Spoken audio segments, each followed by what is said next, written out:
শুধু নামাজ রোজার ওয়াজ করলেন, ইব্রাহিম আলাইহিস সালামকে আগুনে পড়ার প্রয়োজন হতো না। বরং দিন কায়েমের কথা বলা সহজ নয়, সহজ নয়।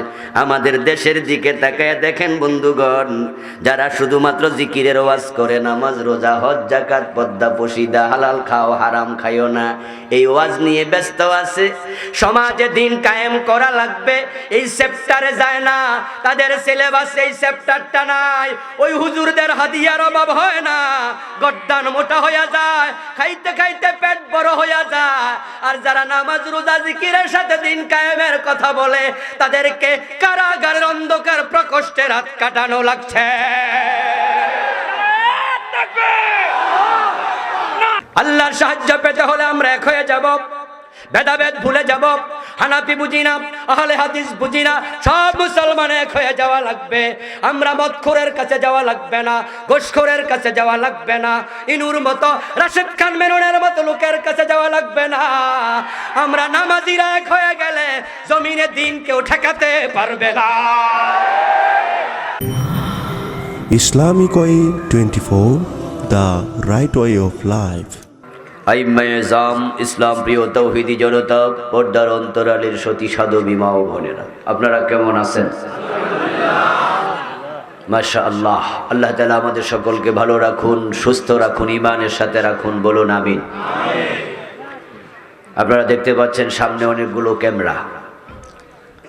যদি মঞ্চটা ভেঙে পড়ে ক্যামেরা রেকর্ড হবে না?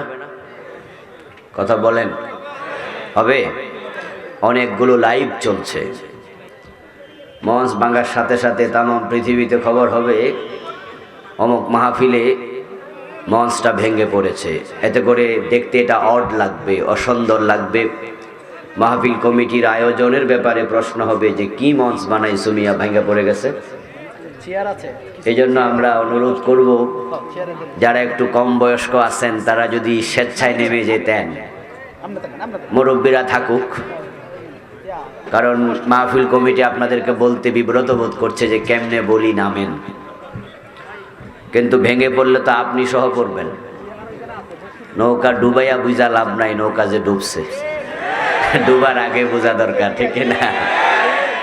এই জন্য একটু মেহরবানি করে যদি একটু দু চারজন ভাই নেমে যেতেন ভালো হতো আর কি। এরপরে আপনাদের ক্যামেরাম্যানদের উপরে আপনাদের যে আক্রমণাত্মক অবস্থা দেখেছি, এটা কিন্তু ঠিক নয়।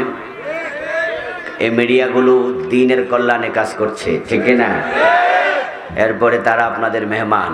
তবে হ্যাঁ, আমাদের চেহারা না দেখলে কথা শুনে মজা পান না, এটাও ঠিক। আপনারা কথা শুনছেন, এখানে ধরেন 5,000, 7,000, 10,000 লোক আজকের এই মাহফিল আলোচনাগুলো শুনছেন, কিন্তু ক্যামেরার মাধ্যমে তারা যখন এগুলো ভিডিও আপলোড করবে, শুনবে, তখন এক একটা ক্যামেরা থেকে 1 লক্ষ লোক, 2 লক্ষ, 5 লক্ষ ভিউয়ার্স হবে।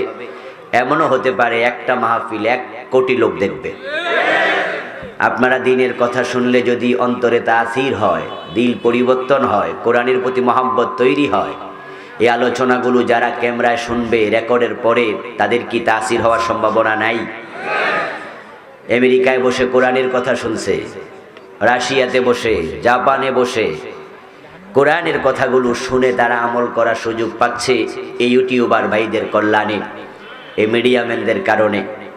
তাই তাদের এই কাজটাকেও আমাদের অ্যাপ্রিসিয়েট করা উচিত, সুযোগ করে দেয়া দরকার। এই জন্য তাদের সাথে রাফ বিহেভ করবেন না দয়া করে, ঠিক আছে? তারাও দ্বীন প্রচারের সহযোগী। আল্লাহ তাদেরকেও তার দ্বীনের জন্য কবুল করুন। আল্লাহ তাআলার পবিত্র জাতের লাখো কোটি শুকরিয়া জ্ঞাপন করছি, যে মহান মনিব অত্যন্ত মেহেরবানি করে আজকের এই মাহফিলে আমাদের সকলকে সমবেত হওয়ার তৌফিক দিলেন। করোনার চরম বিপর্যস্ততার মাঝেও আমাদেরকে তিনি সুস্থ রাখলেন। শুকরিয়া জানাই আল্লাহকে এই জন্যই, যিনি কোরআনের কথা বলার মতো, শোনার মতো যে কোরআনমুখী দিল দরকার, দয়া করে আমাদের সেই মন মানসিকতাও দিলেন। এত সব নেয়ামতে যে মহান মনিব আমাদের ধন্য করলেন। আমরা আলোচনার শুরুতে মন প্রাণ উজাড় করে অন্তরের সবটুকুন শ্রদ্ধা এবং ভালোবাসা দিয়ে আমাদের সে মনিব আল্লাহ তাআলাকে শুকরিয়া জানাই, কৃতজ্ঞতা জানাই। সবাই মিলে জোরে জোরে একবার কালিমাতু শুকর পড়ি, আলহামদুলিল্লাহ। দরুদ ও সালাম বিশ্বনবী সাইয়্যিদুল মুরসালিন ইমামুনা কুদওয়াতুনা হাবিবুনা সানাদুনা তাবিবু কুলুবিনা মুহাম্মাদুর রাসূলুল্লাহ সাল্লাল্লাহু আলাইহি ওয়াসাল্লামের উপর, সাহাবায়ে কেরাম ও শুহাদায়ে জামের আলা ইল্লিয়িন আল্লাহ তাআলার কাছে কামনা করছি, বলুন আমিন। সম্মানীয় ভাইয়েরা, কথা বলবেন না। আমি আপনাদের সম্মুখে পবিত্র কোরআন মাজিদ থেকে সূরাতুশ শূরা এর 13 নম্বর আয়াত তিলাওয়াত করেছি। বিশ্বনবীর পবিত্র মুখোনসৃত সহিহ বুখারীতে উদ্ধৃত ছোট্ট একখানা হাদিসে নববী পাঠ করেছি। আল্লাহ তাআলা তৌফিক দান করলে এখান থেকে কিছু কথা বলবো। আমা তৌফিকি ইল্লা বিল্লাহ। আলোচনাতে যাওয়ার আগে অনুরোধ করতে চাই, আপনারা দেখতে পাচ্ছেন যে দুপাশে অনেক ভাইয়েরা দাঁড়িয়ে আছে, অনেকে এখনো রাস্তায় আছে, আসবে। আপনারা যারা আগে আসছেন আপনাদের ভাগ্য ভালো, নিজেও বসার জায়গা পাইছেন, জুতা রাখার জায়গাটাও পাইছেন, ঠিক না? এই যে ফাঁকা দেখা যায় কিছু উপর থেকে, ওই ফাঁকা জায়গায় কি আছে? জুতা রাখছেন। অথচ অনেকে বসার জায়গায় পাবে না কিছুক্ষণ পরে, এখনো দাঁড়িয়ে আছে অনেকে। জুতাটা যদি আপনি একটু নিচে দিয়া অথবা আপনার ময়লা না থাকলে কোলে নিয়ে বসে অন্য ভাইয়ের জন্য একটু জায়গা করে দেন, এতে করে কি সওয়াব হবে না? তাআওয়ানু আলাল বিররি ওয়াত তাকওয়া, ভালো কাজে সহযোগিতা করতে বলেছেন কে? তো আল্লাহর এই আদেশটা আমরা একটু মানি। যাদের কাছে 5 ইঞ্চি জায়গা ফাঁকা আছে, অনুরোধ করব ওইটুকু জায়গা আপনি মেহেরবানি করে ফিল আপ করে দিন, একটু নড়াচড়া দেন। একটুকু জায়গাও আমরা খালি রাখতে চাই না। যাদের জায়গা নাই তারাও একটু নড়েন, চেষ্টা করুন 1 ইঞ্চি হলো ফাঁকা জায়গা তৈরি করুন। যারা দাঁড়ায় আছেন তারা একটু ভিতরে ঢুকে যান, সুযোগ জীবনে বারবার আসবে না।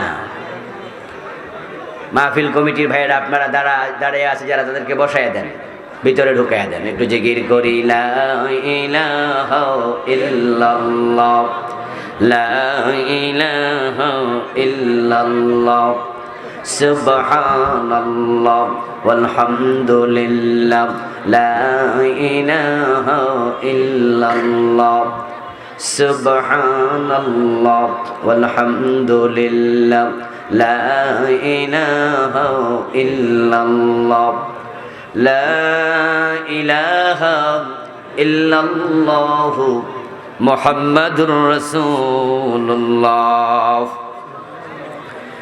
আল্লাহ তাআলা সূরাতুশ শূরা এর 13 নম্বর আয়াতে কি বলছেন, আসুন আমরা আলোচনা শুরু করি। আল্লাহ পাক রব্বুল আলামিন বলছেন, শারআ লাকুম মিনাদ-দীন মা ওয়াসসা বিহি নূহা। হে নবী মুহাম্মদ সাল্লাল্লাহু আলাইহি ওয়াসাল্লাম, হে উম্মতে মুহাম্মাদি, আল্লাহ তাআলা তোমাদের জন্য এমন এক শরীয়ত তিনি প্রণয়ন করলেন, শারআ লাকুম, তিনি তোমাদের জন্য দিলেন, মিনাদ-দীন, এমন এক দিন যেই দিনের ব্যাপারে আল্লাহ পাক রব্বুল আলামিন নূহ নবীকে আদেশ করেছিলেন। মা ওয়াসসা বিহি নূহা, নূহকে তিনি আদেশ করেছেন। ওয়াল্লাযী আওহাইনা ইলাইকা, এবং যে বিষয়ে হে নবী মুহাম্মদ আমি আপনার কাছে ওহী নাজিল করেছি, শুধুমাত্র নূহের কাছে নয়। ওয়ামা ওয়াসাইনা বিহি ইব্রাহিম, এবং একই বিষয় আমি ইব্রাহিমের কাছে ওহী নাজিল করেছি। ওয়া মূসা, এই বিষয়ে আমি মূসাকেও বলেছি। ওয়া ঈসা, এবং আমি ঈসা নবীর কাছে ওই বিষয়ে আদেশ নাজিল করেছি। উম্মতে মুহাম্মাদি শোনো, এমন এক শরীয়ত তোমাদেরকে দিলাম, বিধান দিলাম, যেটা আমি নূহ নবীকে দিলাম, ইব্রাহিমকে দিলাম, মূসাকে দিলাম, ঈসাকে দিলাম। ওয়াল্লাযী আওহাইনা ইলাইকা, ও নবী মুহাম্মদ, আমি আপনার কাছেও একই বিষয়ে ওহী নাজিল করলাম। এখানে বড় বড় 5 জন নবীর কথা বললেন। নূহকে দিয়ে শুরু, নবী মুহাম্মদকে দিয়ে শেষ। এই বড় বড় 5 জন নবীর আলোচনা করে আল্লাহ বুঝালেন, এই নির্দেশনা থেকে বাকি একজন নবীও খালি নাই, বাদ নাই। বরং আমি সব নবীর কাছে একটি অর্ডার দিয়েছি, আর শেষ নবী মুহাম্মাদের উম্মত তোমরা শোনো, নবী মুহাম্মাদের পরে আর কোন নবী আসবে না। তাই এই অর্ডারটা আমি তোমাদের কাছেও চলমান রেখেছি। সেই অর্ডারটা হলো, কাজটা হলো আনাকিমুদ্দিন, তোমরা দিন কায়েম করো, ওয়ালা তাতাফাররাকু ফী, এবং এ বিষয়ে কোনো দ্বিমত করা যাবে না। দিন কায়েম করো, এ বিষয়ে কোনো মত পার্থক্য চলবে না। দিন কায়েমের ব্যাপারে আল্লাহ তাআলা মত পার্থক্য করতে মানা করলেন। অথচ শরীয়তে অনেক বিষয় আছে যা নিয়ে মত পার্থক্য হয়। বিভিন্ন নবীর শরীয়তের মাঝেও মাসআলাগতভাবে ইখতিলাফ আছে। আদমের শরীয়তে ভাই বোনে বিয়ে জায়েজ ছিল, কিন্তু নবী মুহাম্মাদের শরীয়তে সেটা হারাম। শরীয়তের মাঝে ইখতিলাফ ছিল এমন অনেক মাসায়েল আছে। আবার আমরা যারা যে শরীয়ত মানছি, ওই শরীয়তের মাসায়েলের মাঝে ইখতিলাফ আছে। হানাফি মাযহাবে যেটা ফরজ, শাফি মাযহাবে সেটা জায়েজ নাই, এমন মাসআলাও আছে। উলামায়ে হানাফ বলে ইমামের পিছনে কেরাত পড়া যাবে না, চুপ করে থাকা ফরজ, কেরাত পড়া হারাম। উলামায়ে শাওয়াফি বলেন ইমামের পিছনে সূরা ফাতিহা না পড়লে নামাজি হবে না। কেউ বলে না আমিন জোরে বলবে, কেউ বলে আস্তে বলো। আমাদের কাছে যখন মাসআলা জানতে চাওয়া হয়, হুজুর জোরে আস্তে কোনটা বলা উচিত, আমরা বলি হাদিস দুটাই আছে, যারা আস্তে বলে তাদেরকে জোর করো না জোরে বলার জন্য, যারা আমিন জোরে বলে তাদেরকেও মসজিদ থেকে বের করে দিও না। ইখতিলাফ আছে মাসআলায়। কেউ নামাজে হাত বাঁধে বুকের উপরে, কেউ বাঁধে নাভির নিচে। আমরা বলি দুটারই হাদিস আছে, ইখতিলাফ আছে, ঝামেলা করো না। এইভাবে শরীয়তের বিভিন্ন মাসআলায় দ্বিমত হয়, ইখতিলাফ হয়। কিন্তু আল্লাহ বলেন আনাকিমুদ্দিন ওয়ালা তাতাফাররাকু ফী, দিন কায়েম করো, সবাই মিলে কোনো ইখতিলাফ করা যাবে না। আল্লাহ তাআলা দিন কায়েমের ব্যাপারে মতবিরোধ করতে নিষেধ করলেন। এর মানে হলো দিন কায়েমের ব্যাপারে সব মুসলমান একমত হওয়া ফরজ, মতভেদ করা হারাম। বিষয়টি খুব ইম্পর্টেন্ট। এজন্য আল্লাহ তাআলা আয়াতের শেষ দিকে বলছেন কাবুরা আলাল মুশরিকিনা মা তাদউহুম ইলাই, তোমরা যদি দিন কায়েমের কথা বলো, এদিকে মানুষকে ডাকো, যাদের কলিজার মাঝে কলবের মাঝে শিরিক ঢুকেছে তারা এটা মানতে চাইবে না। তাদের কাছে এটা বড় কষ্টকর হবে, অসহনীয় হবে। শুধু নামাজের ওয়াজ করো, তারা তোমাদের সাথে একমত হয়ে যাবে।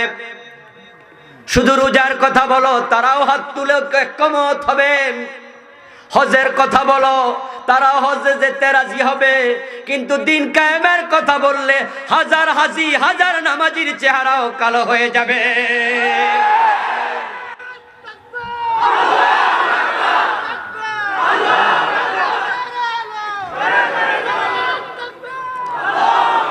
কারণ অনেক নামাজির ভিতরে শিরিক আছে না নাই?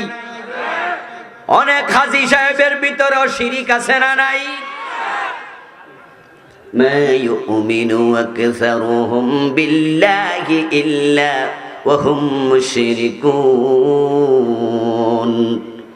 আল্লাহ তাআলা কোরআন মাজিদে বলেন, তাদের অধিকাংশের অবস্থা এমন হবে, তারা আল্লাহর উপরে ঈমান আনবে আবার শিরিকও করবে। তারা আল্লাহকে মানি না এটা বলবে না, তারা আল্লাহকে মানি বলবে, কিন্তু আবার আল্লাহর বিরুদ্ধে কথা বলবে। তারা কোরআন মানি না এটা বলবে না, তারা কোরআন তেলাওয়াত করবে। নিজেরা না পারলে মা বাবা মারা গেলে হুজুর এনে কোরআন পড়াবে, হাদিয়া তোফাও দেবে। নিজেরা কোরআন পড়বে, কোরআন শুনবে, খতম তারাবি পড়াবে।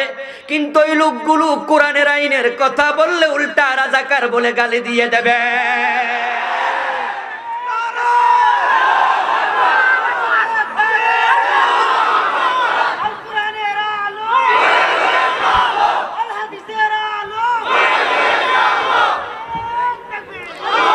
আমার ভাইয়েরা, নামাজের কথা বললে কেউ তোমার মৌলবাদী বলবে না, জিকিরের কথা বললে তোমাকে হালুয়া রুটি দেবে, রোজার কথা বললে তোমাকে পীর বলে পানি পড়ার জন্য যাবে, আর দিন কায়েমের কথা বললে তোমাকে ফাঁসির রশিতে ঝুলাইয়া দেবে।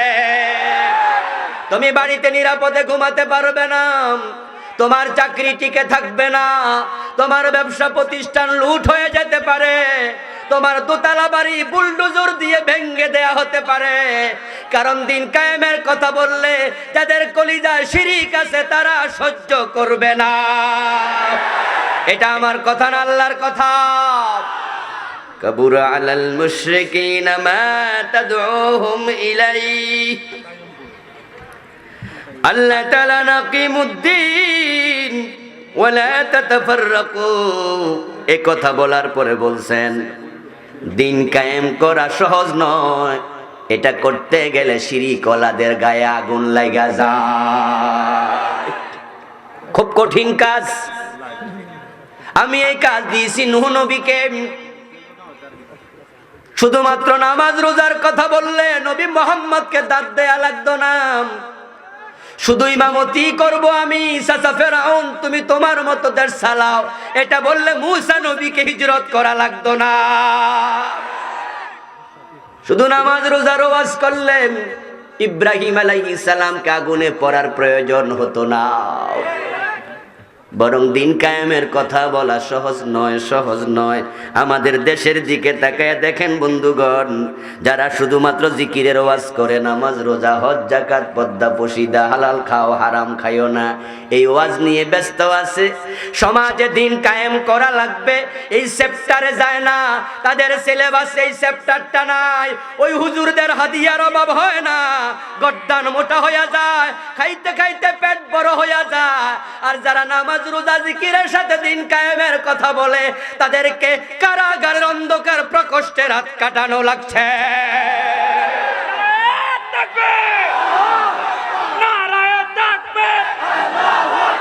আল কোরআনের আলো, আল হাদিসের আলো। আমার বন্ধু, দিন কায়েমের কথা বললে কাফের মুশরিক যারা আছে কলবের মাঝে কুফরি ঢুকেছে। আপনি কাফের বলতে শুধু হিন্দু বৌদ্ধকে বুঝায়েন না, মুশরিক বলতে ইহুদি খ্রিস্টানকে মনে করবেন না। আমাদের দেশেও বন্ধু কাদিয়ানি নামে এক সম্প্রদায় আছে না নাই? তারা কি হিন্দু, বৌদ্ধ, খ্রিস্টান? তারা কি কালেমা পড়ে না, নামাজ পড়ে না? কিন্তু তারা মুমিন না কাফের? কারণ তারা কোরআনের কিছু মানে কিছু মানে না।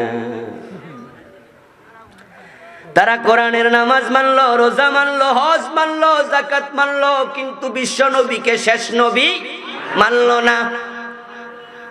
কোরআনের কিছু মাইনা বাকি কিছু বাদ দিয়া মুমিন হওয়ার কোনো সুযোগ নাই। যে কোরআনে আছে নামাজ কায়েম করো, সেই কোরআনেই আছে খাতামান নবিয়্যিন, আমার নবী মুহাম্মদ শেষ নবী। তারা কোরআনের একটা মেসেজ অস্বীকার করে ঈমান হারা হয়ে গেল। আমাদের দেশে যারা পীরের পায়ে সেজদা দেয়, পীরের পায়ে সেজদা দেয় এমন পীর এমন মুরিদ আবার জুমার নামাজ পড়ে এমন আছে না নাই? তারা মাজারে গিয়ে পীরের পায়ে সেজদা দেয়, দরবারে গিয়ে পীরের পায়ে দেয়, আবার মসজিদে গেলে সেজদা কারে দেয়? তারা কি কোনোদিন বলছে আল্লাহরে মানি না? কিন্তু বলুন তো, পীরের পায়ে সেজদা যারা দেয় তারা মুমিন না মুশরিক? তাইলে শুধু হিন্দু বৌদ্ধ খ্রিস্টানকে কাফের মুশরিক বইলা আমনে বাঁচার রাস্তা নাই। আপনি কোরআনের কিছু মানবেন না, আপনি মুমিন নন। এগুলো আবেগিক কথা নয়, এটা কোরআনের কথা। আল্লাহ তাআলা নিজে বলছেন, ইয়াকুলুনা নুমিনু বিবাদিন ওয়া নাকফুরু বিবাদিন ইউরিদুনা আন ইয়াত্তাখিযু বাইনা যালিকা সাবিলা উলাইকা হুমুল কাফিরুনা হাক্কান। আল্লাহ তাআলা বলেন, কিছু মানুষের চরিত্র এমন হবে, তারা বলবে নুমিনু বিবাদ, একবারে মানি না, এটা তো কোনোদিন কই নাই। আমরা কি মসজিদে সাদা দেই না? আমরা কি হুজুর এক সপ্তাহ ভাত খাওয়াই না? মসজিদে আমি কি টাইলস কিনে দেই নাই? আমি কি রমজানে তারাবি পড়ি না? মানি না কই লোকে, মানি, আমিও মানি। তবে ওয়ানাকফুরু বিবাদ, সব কি আর মানা যায়? মানি তো সব মানেন হুজুর, সব কি আর মানা যায়? এই জন্য তারা কয় কিছু মানি না। ইউরিদুনা ইয়াত্তাখিযু বাইনা যালিকা সাবিলা, আল্লাহ কয় তারা মাঝামাঝি রাস্তা খোঁজে। রাস্তা হলো দুটা, ফারিকুন ফিল জান্নাতি ওয়া ফারিকুন ফিস সাঈর। রাস্তা একটা জান্নাতের দিকে গেছে আর একটা জাহান্নামের দিকে গেছে। জান্নাতে যেতে হলে পুরা কোরআন মাইনা জান্নাতের রাস্তায় থাকা লাগবে, মাঝামাঝি রাস্তা খুঁজে পাওয়া যায় না।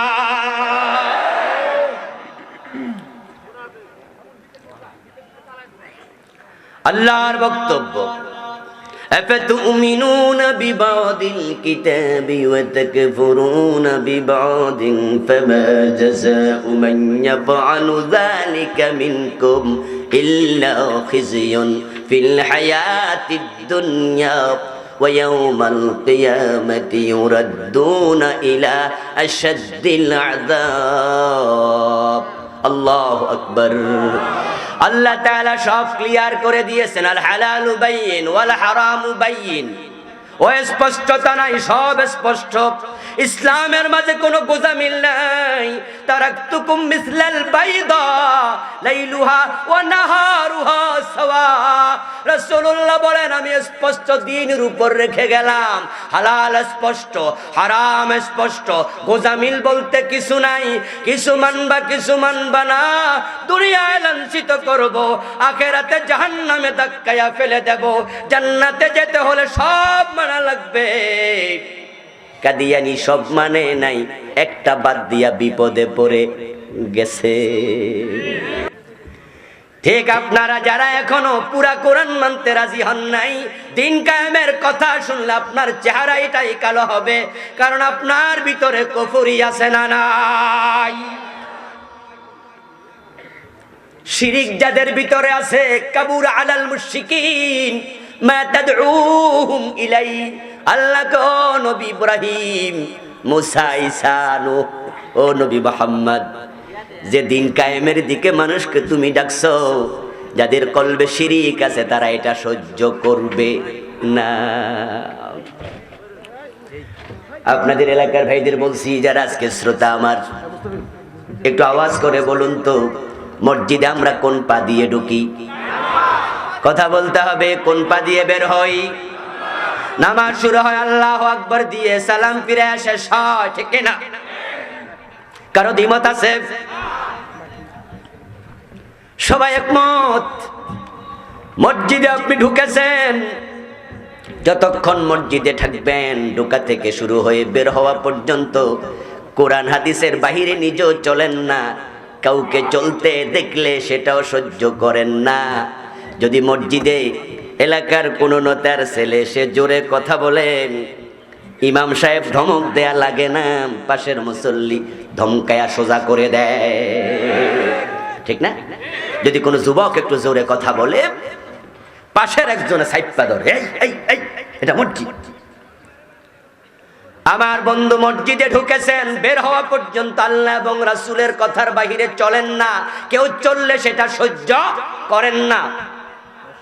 ইমাম আপনার বাবা মাগরিবের নামাজের ফরজ 2 রাকাত পরে সালাম ফিরিয়ে দিচ্ছে ভুলে, আপনি ছেলে মুক্তাদি বাবার সাথে সালাম ফিরাবেন নাকি লোকমা দিবেন?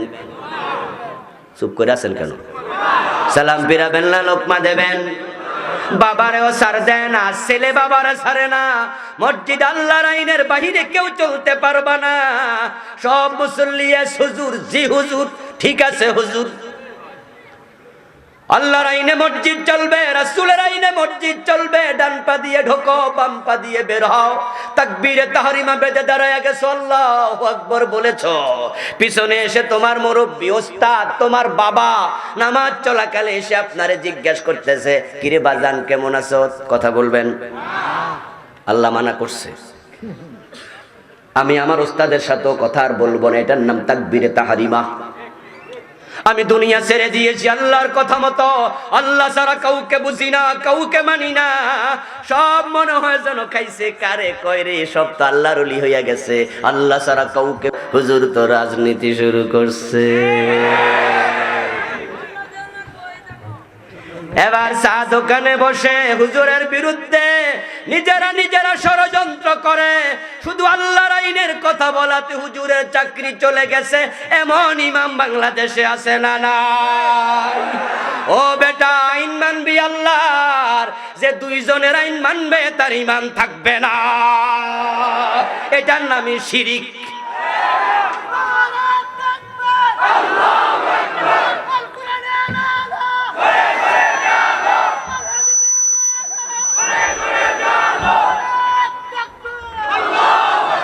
আমার বন্ধু সেজদার মালিককে, জোরে বলুন সেজদার মালিককে। 2 জনরে সেজদা দিলে ঈমান থাকে না, চলে যায়। আল্লাহ ছাড়া কাউকে সেজদা দিলে তুমি মুশরিক, কারণ সেজদার মালিক শুধু কে? এবার আইনের মালিক কে? 2 জনের আইন মানবা, তুমিও মুশরিক হয়ে যাবে। وَقَضَى رَبُّكَ أَلَّا تَعْبُدُوا إِلَّا إِيَّاهُ। আল্লাহর ফয়সালা, ইবাদত হবে শুধু কার? তো নামাজ কি ইবাদত নয়? বরং সব ইবাদতের মাঝে সেরা ইবাদত নামাজ। আর নামাজের মাঝে সবচেয়ে সেরা অঙ্গের নাম হলো সেজদা। তাই তুমি ইবাদতে আল্লাহ ছাড়া কাউকে শামিল করবা, ঈমানটা চলে যাবে, শিরিক হয়ে যাবে। আল্লাহ ছাড়া কাউকে সেজদা করা চলবে না। এবার আইনের কথা খোদা কি বলে কোরআন থেকে শোনো।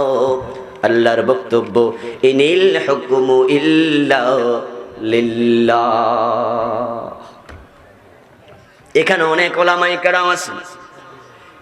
ইনিল হুকমু ইল্লা লিল্লাহ, ইনে নাফিয়া, নফির পরে ইস্তিসনা ইউফিদুল হাসরা।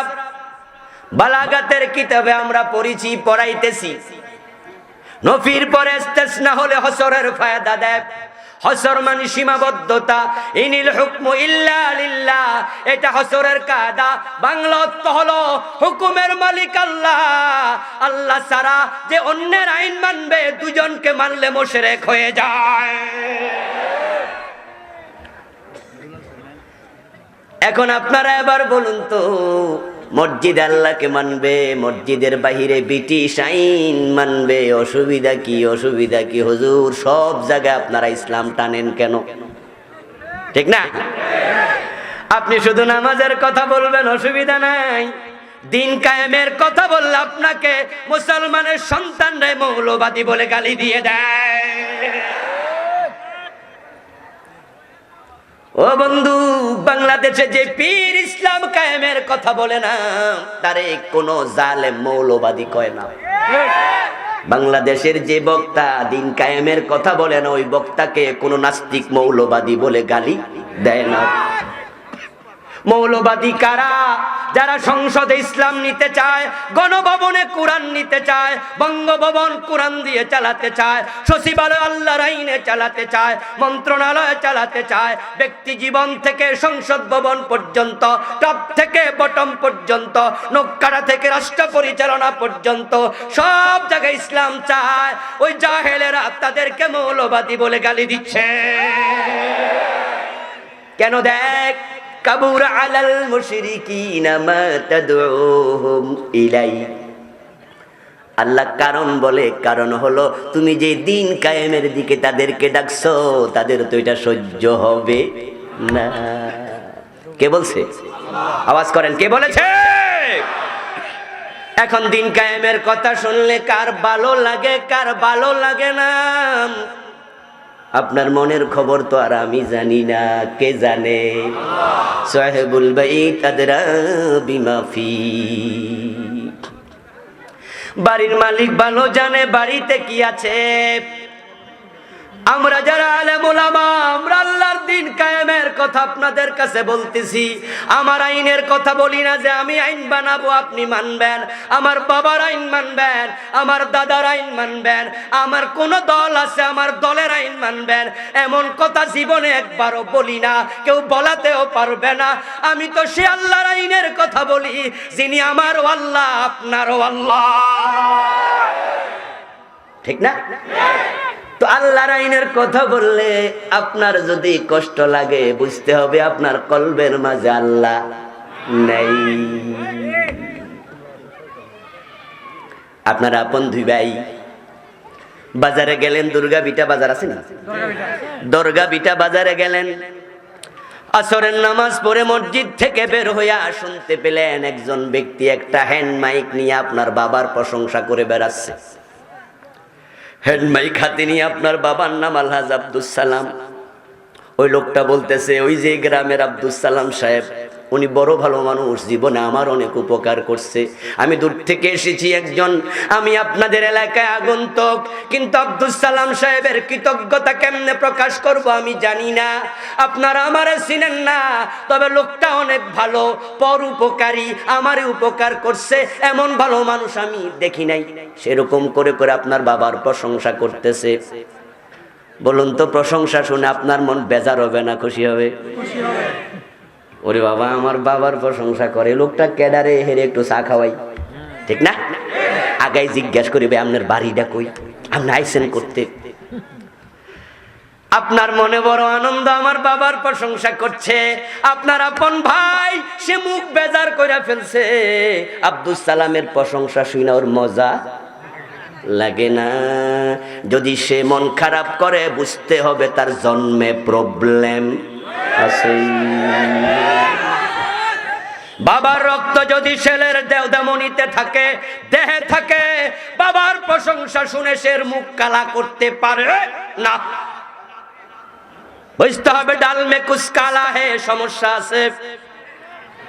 আল্লাহর আইনের কথা শুনে দোস্ত, তোমার মনে যদি আনন্দের হিল্লোল বয়ে না যায়, বুঝতে হবে তোমার মনে প্রবলেম আছে। এখন প্রবলেমটা হলো কুফর এবং শিরকের। সুতরাং আল্লাহর আইনের কথা বলাতে, দিন কায়েমের কথা বলাতে যাদের অন্তরে প্রশ্ন তৈরি হয়েছে, আজকেই তওবা করা দরকার আছে না নাই? আল্লাহ পাক রব্বুল আলামিন বড় বড় 5 জন নবীর কথা বলে বললেন, আমি সবাইকে একটা দায়িত্ব দিছি, দিন কায়েম করো, এ ব্যাপারে মতভেদ করা যাবে না। ওই দায়িত্বটা আমাদের কাঁধে আছে না নাই? কথা বলা লাগবে, আছে না নাই? দিন কায়েম করলে নামাজের ওয়াজ লাগে না, নামাজ কায়েম হয়ে যায়। দিন কায়েম হয়ে গেলে রোজার কথা বলা লাগবে না। দিনের বেলায় হোটেল রেস্তোরাঁ খোলার সাহস কেউ দেখাবে না। দিন কায়েম হবে, আজান হওয়ার সাথে সাথে দোকান বন্ধ হতে বাধ্য। আল্লাহ তাআলা বলেন, আল্লাযীনা مكناهم في الأرض يقاموا الصلاة وآتوا الزكاة وأمروا بالمعروف ونهوا عن المنكر আওয়াজ করে বলেন সুবহানাল্লাহ। আল্লাহ তাআলা বলেন কোন রাষ্ট্রে যদি এই গরম লাগতেছে আপনারা আগে কইছি হাত পাতেন। আল্লাহ তাআলা বলেন কোন রাষ্ট্রে কোন এলাকায় যদি আমার বান্দাদেরকে আমি জায়গা দেই, স্থিতি দেই, দায়িত্ব দেই, রাষ্ট্র ক্ষমতা মুমিনেরা গ্রহণ করে, তাদেরকে আমি আল্লাহর পক্ষ থেকে 4 দফা দায়িত্ব দিলাম। 1 নাম্বার আকামুস সালাহ, তারা আইন করে নামাজ কায়েম করবে। নামাজ যদি কায়েম হয়ে যায়, ও আমার ভাইরা, আর ওয়াজ লাগবে না, আজান হবে, দোকান বন্ধ হয়ে যাবে। যারা নামাজে যাবে না, ইমাম আবু হানিফা, শাফি, মালিক, আহমদ ইবনে হাম্বল রাহিমাহুমুল্লাহ 4 মাযহাবের ইত্তেফাক ফতোয়া হলো তাকে জেলে দিতে হবে। নামাজের আইন হবে, আপনি নামাজ পড়বেন না, জেলে যেতে হবে। ইমাম শাফি রাহিমাহুল্লাহ বলেন শুধু জেলে দিলে হবে না, জেলে দেওয়ার আগে তারে কিছু বেত্রাঘাত করতে হবে। ঠেলার নাম বাবাজি। সৌদি আরবে আজানের সাথে সাথে দোকান বন্ধ হয়ে যায়। আমি ব্যক্তিগত একটি ঘটনা সংক্ষেপে বলছি। একটা আবায়া কেনার জন্য মদিনার এক দোকানে ঢুকলাম। দেশে ফিরবো, সেদিন রমজান মাস চলছিল। আসরের পরে দেশ ফিরবো, লাগেজ গোছাবো, জোহরে যাচ্ছি। দোকানে ঢুকে বললাম আবায়া দেন। গায়ে লাগলাম, দেখি বড় হয়েছে, বাঙালি মানুষ। বললাম ভাই ছোটটা দেন। ও বেটা বড় আবায়া পরিবর্তন করে ছোটটা দিতে সামনে পা বাড়ালো। ইতিমধ্যে আজান শুরু হয়ে গেল। সামনে যদি রেড সিগন্যাল বাতি জ্বলে, ড্রাইভার যেমন হার্ট ব্রেক করে, উনিও হার্ট ব্রেক করে খাড়াইয়া গেল। খাড়াইয়া আমারে কয় হুজুর এখন যান, পরে নিয়েন। বাংলাদেশি মানুষ। আমি তারে বললাম ভাই আজান তো মাত্র শুরু হয়েছে, আমি কিন্তু জোহর পরে ব্যাগেজ গোছাবো, আসর পরে আমি মদিনা থেকে বাংলাদেশের উদ্দেশ্যে, জেদ্দার উদ্দেশ্যে চলবো, সময় তো আছে, একটু তাড়াতাড়ি দিয়া দেন। ভদ্রলোক আমারে কয় হুজুর আপনি বুঝতেন না, তাড়াতাড়ি বাইরন, মসজিদে যান।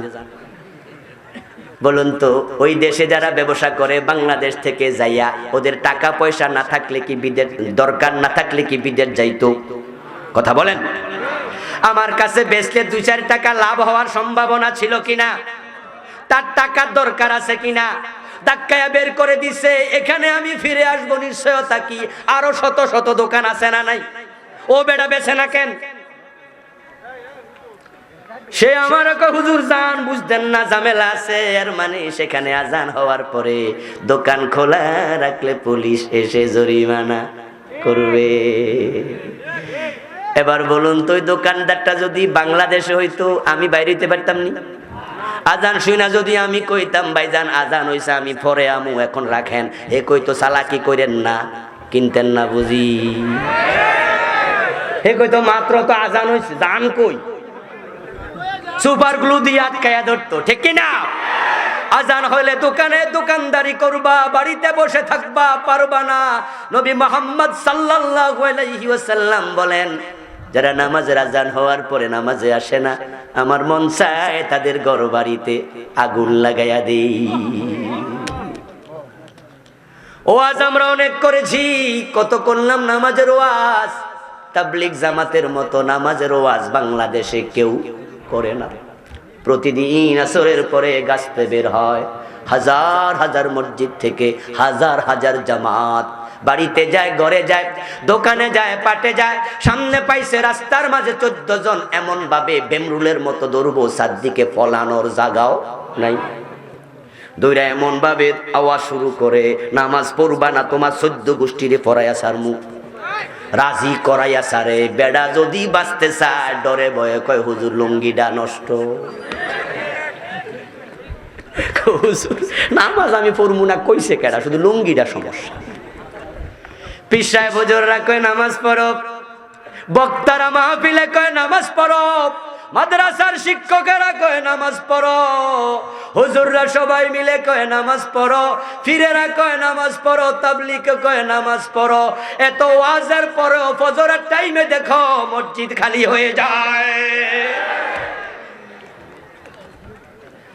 ওয়াজ চলছে দোস্ত, নামাজ পড়ো পড়ো পড়ো।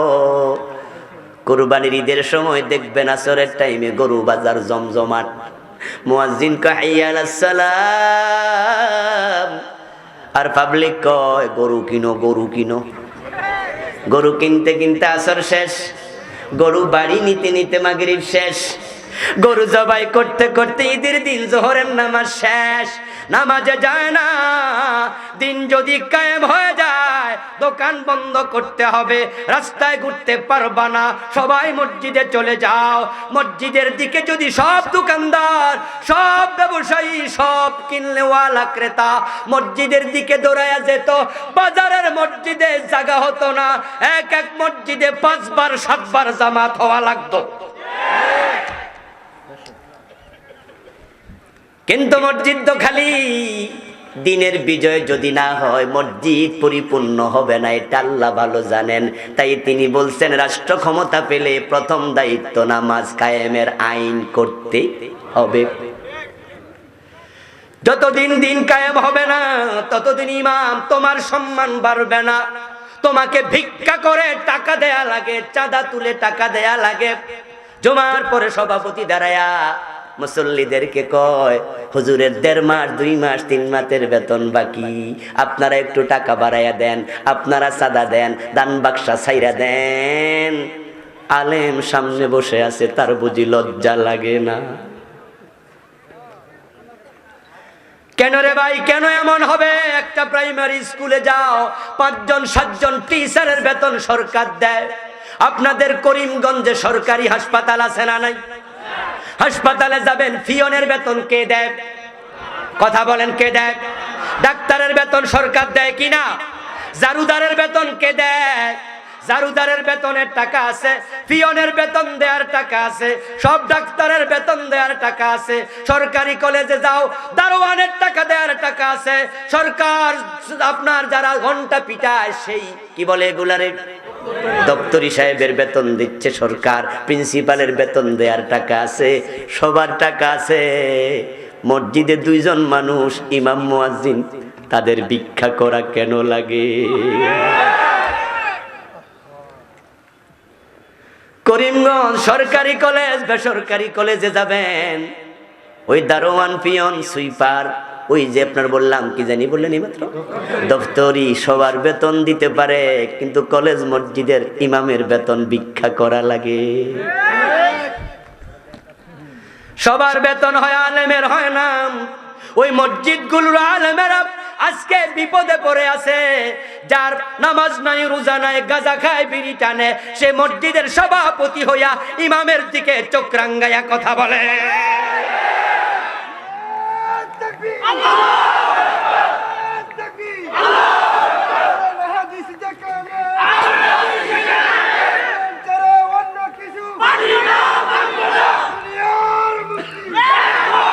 আমার বন্ধু, দিনের বিজয় হলে তোমরা সবাই শান্তি পাইবা। দিনের বিজয় যদি হয়ে যায়, রাতের বেলায় দরজা খোলা রেখে ঘুমাতে পারবা, চুরি হবে না।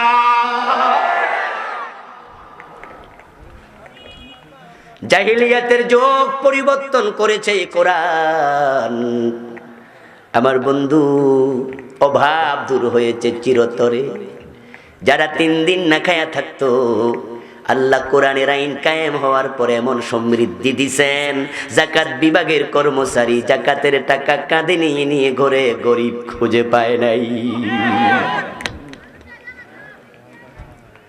রাহাজানি, সন্ত্রাস, হত্যা যাদের নিত্য নৈমিত্তিক কাজ ছিল, নিজের মেয়ে সন্তান জন্ম নেয়ার কারণে যে বাবা নিজে জীবিত কবর দিয়ে দিত, কে আগে গোড়ারে পানি পান করাবে তা নিয়ে ঝগড়া লেগে ও কাজ মেলায় 40 বছর বংশানুক্রমিক যুদ্ধ চলেছিল। যেই মানুষগুলো পান থেকে চুন খসলে যুদ্ধ শুরু করে দিত, কথায় কথায় কল্লা কেটে অট্টহাসি দিত, মৃত্যুর পরে নিজের তলোয়ারটা বাড়ির সামনে আপনজনেরা গাছে ঝুলাইয়া কবিতা লিখে দিত, আমার দাদার হাতে মোট এতজন খুন হয়েছে। যেই মানুষগুলা জীবনের নিরাপত্তা পায়নি, শুধুমাত্র হায়নার দল ডাকাত চোর মানুষের সম্পদ লুট করে নিত না, মায়ের কোলের সন্তানটাকে লুট করে বাজারে দাস বানায়া বিক্রি করে দিত। আমরা কি দেখেছি ওমরের জামানায় ইসলাম কি চমৎকার শান্তি এনেছে। অদ্য দুনিয়ার সম্রাট ওমর, নিরাপত্তা কাকে বলে মুসলমান দেখো, গাছতলা একা একা ঘুমায়, বডিগার্ডের প্রয়োজন নাই। আমাদের এমপি মহোদয় যখন এলাকায় আসেন, সাথে এক গাড়ি পুলিশ থাকে, প্রতিমন্ত্রী আসলে 2-3 গাড়ি লাগে, যদি ফুল মন্ত্রী পূর্ণাঙ্গ মন্ত্রী আসে তাহলে 5-7 গাড়ি লাগে, প্রধানমন্ত্রী গেলে তো গাড়ির অভাবই নাই। 5 দিন আগ থেকে গোয়েন্দা বিভাগ চলে যায়, ডিজিএফআই এর লোক চলে যায়, এসবি এনএসবি এনএসআই, অভাব নাই, সব বন্ধু চলে যায় নিরাপত্তার স্বার্থে। শুধুমাত্র পুলিশ র্যাব নয়, সাথে কুত্তাও নেয়া লাগে। নিরাপত্তা কত দরকার, পুলিশ দিয়ে কুলাবে না, কুত্তাও নেও। পুলিশ র্যাব বিজিবি বিডিআর সেনাবাহিনী ডিজিএফআই এসএসএফ, বাবা রে বাবা, স্পেশাল সিকিউরিটি ফোর্স, এরকম চোখ বড় করে তাকায় থাকে। কিন্তু দুনিয়ার সম্রাট গাছতলায় ঘুমায়, একজনও নেই। হযরত ওমর চলে গেলেন মদিনা থেকে জেরুজালেম, 1000 মাইলের বেশি, সাথে শুধুমাত্র উটের রশি টানার জন্য একজন চাকর, কোনো বডিগার্ড দরকার নেই। ইসলাম শান্তি দিয়েছে, দিন কায়েম হয়ে গেলে চুরি থাকবে না, ডাকাতি থাকবে না, রাহাজানি চিন্তায় থাকবে না। যদি চুরি করে নেতার ছেলে হোক আর প্রধানমন্ত্রীর ছেলে হোক, তার হাতটাও কেটে ফেলা হবে, ঠিক না? ঠিক কি না? মাদক থাকবে না, মাদক থাকবে না, ইয়াবা থাকবে না, ফেন্সিডিল থাকবে না, হেরোইন থাকবে না। আইন কায়েম হয়ে যাবে। মদ পান করলে 80 বেত লাগানো হবে। নেতা যদি মদ খায়, নেতার পিঠের চামড়াও থাকবে না। হযরত ওমর তো তাই করেছিলেন। মদ্যপানের অপরাধে প্রিয় পুত্রকে নিজ করে মেরেছ দোররা, মরেছে পুত্র তোমারই চোখের পরে। দিন কায়েম এমন জিনিস নয় যে আমরা কিছু ফু দেব, যার ফুক করে শান্তি এমনি আসবে, তা নয়। শান্তির প্রয়োজনে শরীয়তের বিধান কায়েম দরকার আছে না নাই? এই কাজ করতে গেলে বিপদ হবে, সবাই সহ্য করবে না। আমরা এটাই তো দেখেছি, নূহ নবীকে মারতে মারতে বেহুশ করে ফেলা হয়েছিল। হযরত নূহের নাম ছিল আব্দুল গফফার। কি নাম ছিল? কিন্তু মানুষ তাকে এই নামে আর চিনতই না। মানুষ তাকে নূহ বলতো কেন? নূহ শব্দের অর্থ হলো ক্রন্দন করা, বেশি বেশি কাঁদে যে, তাকে আরবিতে বলা হয় নূহ। হযরত নূহ আলাইহিস সালাম আব্দুল গফফার যখন দিন কায়েমের কথা বললেন, অনেকে কয় শুধু কালেমা বলে দিন কায়েম, লা ইলাহা ইল্লাল্লাহ পড়লে নাকি দিন কায়েম হয়ে যায়। ও বন্ধু, লা ইলাহা ইল্লাল্লাহ তো কাদিয়ানিও পড়ে, লা ইলাহা ইল্লাল্লাহ পীরের পায়ে সিজদা যারা দেয় তারাও পড়ে। লা ইলাহা ইল্লাল্লাহ পড়লেই হবে না, আল্লাহর কোরআনের সব আইন মানতে রাজি থাকতে হবে। একটা মানবা না, তোমার লা ইলাহা ইল্লাল্লাহটা ইমানদারের কালেমা হবে না।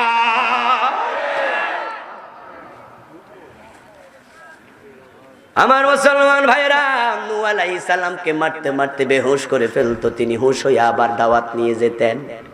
ইন্নী দাউতু কওমি লাইলান ওয়া নাহারা, আল্লাহর কাছে 950 বছর দাওয়াত দিয়ে তিনি অনুযোগ করেন, আল্লাহ আমি রাতের বেলাও ঘুমাই নাই। দাউতু কওমি লাইলান ওয়া নাহারা, আমি অন্যদের মতো রাতে 9 ঘন্টা 10 ঘন্টা ঘুমাইছি তা নয়, আমার জরুরত যতটুকু ঘুমাইয়া বাকি সময়টা দাওয়াতি কাজ করছি, দিনেও করছি রাতেও করছি। কিন্তু তারা আমারে মারে, তারা আমারে পিটায়। দিনের কথা বলতে গেলে মায়ের খাওয়া লাগবে। ইব্রাহিম নবীকে আগুনে ফেলে দেয়া হয়েছে, নূহ নবীকে পিটানো হয়েছে, মূসা নবীকে দেশ ছাড়া করা হয়েছে। আমরা সবাই জানি ঈসা আলাইহিস সালামকে শত্রু পরিবেষ্টিত অবস্থা আকাশে তুলে নেওয়া হয়েছে। বিশ্ব নবীর মতো মহামানবের দাঁত ভেঙে দেয়া হয়েছে। মক্কার দারুন নাদওয়াতে তারা সিদ্ধান্ত নিয়েছে, লা তাসমাউ লিহাদাল কুরআনি ওয়ালগাউ ফীহি লাআল্লাকুম তাগলিবুন। মুহাম্মাদের কোরআন শুনতে যাওয়া যাবে না, যদি কোরআনের কথা বলে গন্ডগোল লাগায়া দাও। নবী মুহাম্মদকে হত্যার জন্য দারুন নাদওয়াতে সিদ্ধান্ত নিয়েছে। উনি হিজরত করে যাবেন তাও হবে না, যদি জীবিত ধরে আনতে পারো অথবা কল্লা কেটে আনতে পারো 100 লালন পুরস্কার দেয়া হবে। কি অপরাধ ছিল? দিন কায়েমের কথা বলা সোজা নয়। নূহ নবীকে মাইর খাওয়া লাগে, জাকারিয়াকে করাত দিয়ে 2 টুকরা হওয়া লাগে, ইব্রাহিমকে আগুনে পোড়া লাগে, নবী মুহাম্মদকে রক্ত দেয়া লাগে, আপন চাচা আমির হামজাকে কলিজা দেয়া লেগেছে, আপন নাতি ইমাম হুসাইনকে কল্লা দিতে হয়েছে। আল্লাহ যে 5 জন বড় বড় নবীর নাম সূরা শুরার 13 নম্বর আয়াতে বললেন, তাদের ইতিহাসের দিকে তাকাও। ইব্রাহিম নবী কি পরিস্থিতির মুখোমুখি হয়েছে, এই কথাগুলো আল্লাহ কোরআনে বলেছেন, বলে তিনি আমাদেরকে বিভিন্ন জায়গায় আলোচনা করে কোরআনে বুঝান, যদি দিন কায়েমের কথা বলো তাদের মতো তোমাদের অবস্থাও হতে পারে। সহিহ বুখারীর হাদিস, রাসূলুল্লাহ বলেন, আশাদ্দুন নাসি বালান আল আম্বিয়া সুম্মা লামসালু ফালামসাল। ওই কাম করতে যাইয়া আমার নবীরা সবচেয়ে বেশি বিপদে পড়েছে, আমরা নবীরা বিপদে বেশি পড়েছি। রাসূলুল্লাহ বলেন, সবচেয়ে কঠিন পরিস্থিতির মুখোমুখি আমরা হয়েছি। ওটুকু বলে যদি তিনি চুপ থাকতেন আমরা বেঁচে যেতাম, কিন্তু তিনি বলেন না, সুম্মাল আমসালু ফাল আমসালু, ওই রাস্তা ধরে চলবে যে হাজারো বিপদে পড়বে সে। দিন কায়েমের কাজ করতে গেলে বিপদ আসবে, এটা স্বাভাবিক, এটা একবারে স্বতঃসিদ্ধ, এটাই নিয়ম। এই রাস্তা কখনো কুসুমাস্তীর্ণ ছিল না, এই রাস্তা ফুল বিছানো নয়, এটা বড় দুর্গম, বড় মরুময়, বড় কণ্টকাকীর্ণ, বড় বন্ধুর। এই রাস্তায় চললে জীবন দেয়া লাগে, জেলে যাওয়া লাগে, ফাঁসিতে ঝুলা লাগে। এই রাস্তায় চলতে গেলে বিপদ আসবেই, কিন্তু তারপরও থেমে থাকা যাবে না। কারণ যারাই সহ্য করে নাই, নবীদের সাথে বিরূপ আচরণ করেছে, তারা কেউ সফল হয় নাই, আল্লাহর নবীরাই সফল হয়েছে। এতক্ষণ আমি বিপদের কথা শুনাইছি, মনে মনে কেউ ভয় পাইছে, খাইছে রে, লক্ষণ তো বেশি। কিন্তু না, হতাশ হয় না। ইব্রাহিমকে যারা আগুনে ফেলেছিল তারা কিন্তু শেষ হয়ে গেছে, ইব্রাহিমের গায়ের পশমটাও আগুন পোড়াতে পারে নাই। নমরুদ বেজ্জতি হয়েছে, জুতার বাড়ি খাইয়া মরছে, ঠিক কি না? মুসা আলাইহিস সালামকে যে শেষ করতে চেয়েছিল, সে ফেরাউন পানিতে ডুবছে, মুসার কিচ্ছু হয় নাই। কেমনে হবে? যারা ঈমানদার তাদের সাথে আল্লাহ আছে না নাই? আল্লাহ তাআলা কোরআন মাজিদে বলছেন, আল্লাহু ওয়ালিয়্যুল্লাযীনা আমানু ইউখরিজুহুম মিনাল যুলুমাতি ইলান নূর। যারা মুমিন হয় তাদের বন্ধু হয় কে? ওই আল্লাহর উপর ভরসা রাখতে হবে, ভুলে যাওয়া চলবে না। আল্লাহ মূসাকে একাকী ছেড়ে দেন নাই, রাস্তা বানায়া পার করায়া দিছে, ঠিক না? ইব্রাহিমকে আগুন আল্লাহ একাকী ছাড়ে নাই, আগুনটাকে আর কন্ডিশন বানায়া দিছে, ঠিক না? ওই আল্লাহ এখনো আছে না নাই? তবে আল্লাহর সাহায্য পাওয়ার জন্য একটা শর্ত আছে, সেটা হলো আপনার চেষ্টা করে আগাতে হবে। মানুষের চেষ্টা যেখানে শেষ হয়, আল্লাহর সাহায্য সেখান থেকে শুরু হয়। দিন কায়েমের কথা বলুন, দিন কায়েমের চেষ্টা করুন। বিপদ আপনার আসবে, কিন্তু আল্লাহ আপনাকে একা ছাড়বে না। ইব্রাহিমের মতো তাওয়াক্কুল লাগবে। ইব্রাহিম আলাইহিস সালামের হাত পা বেঁধে উনাকে যখন চরকির উপরে বসিয়ে দেয়া হলো, ইব্রাহিমের হাত বাঁধা, পা বাঁধা, চরকি ঘুরতেছে, রশিটা ঢিল দেবে। ইব্রাহিম আলাইহিস সালাম নমরুদের জ্বালানো 6 মাস ধরে জল জল করে জলাগুনের মাঝে পড়ে ছাই হয়ে যাবে।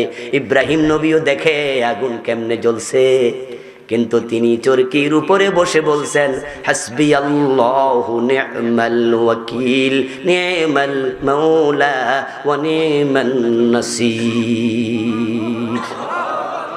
ইব্রাহিম আলাইহিস সালাম বলে, আমার আল্লাহ তুমি কত উত্তম কর্ম সম্পাদনকারী, নি'মাল মাওলা তুমি কত উত্তম বন্ধু, ওয়া নি'মান নাসির তুমি কতই না উত্তম সাহায্য। ইন্নাকা ফিস সামাই ওয়াহিদ ওয়া আনা ফিল আরদি ওয়াহিদ আবুদুক। ও আমার আল্লাহ, আকাশ তুমি একা চালাও, পৃথিবী তুমি একা চালাও, আকাশে তুমি একা, তাকায় দেখো জমিনে তোমার গোলাম ইব্রাহিম একা। আমার পক্ষে আমার বাবাও নাই, মাও নাই, পুরা জাতি আমার বিপক্ষে, কিন্তু আমি তোমার উপর ভরসা রাখছি। রশিতে মারলো টান, ইব্রাহিম আলাইহিস সালাম পড়ে যাচ্ছেন আগুনের দিকে। ওয়া কানা ফিল হাওয়া, তিনি তখন শূন্যে, উপরে হলো চরকি, নিচে হলো আগুন।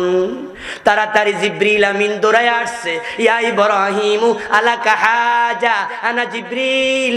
ও ইব্রাহিম, আমি জিবরাইল হাজির, সাহায্য লাগলে বলেন, আমার 600 পাখা আছে, একটা দিয়া নাড়া দেব, নমরুদের আগুন জনমের মতো নিভে যাবে। আমরা হইলে কি করতাম? হে মিয়া তাড়াতাড়ি করো। কিন্তু ইব্রাহিম আলাইহিস সালাম কি বললেন? আম্মা মিনকা ফালা ওয়া আম্মা মিনাল্লাহি ফাবালা। চিৎকার দিয়ে বলেন সুবহানাল্লাহ। তাফসীর ইবনে কাসির প্রণেতা বলেন, ইব্রাহিম নবী বলতেছে, ও জিবরিল আপনাকে ধন্যবাদ, আপনার সাহায্য লাগবে না, আমার আল্লাহ যথেষ্ট। ফাজআলা খাজিনুল মাতার ইয়াকুল মাতা উমারু বিল মাতার ফামতিরুহু।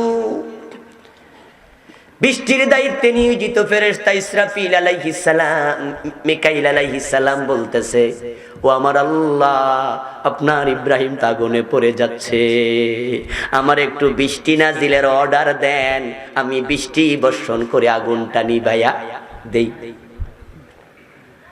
আল্লাহ বলেন, আরে ইসরাফিল না রে মিকাইল, লাগবে না তোর সাহায্য, জিবরিলও লাগবে না, আমার ইব্রাহিম আগুনে যাক, বরং আমি আল্লাহ দায়িত্ব নিয়ে নিলাম।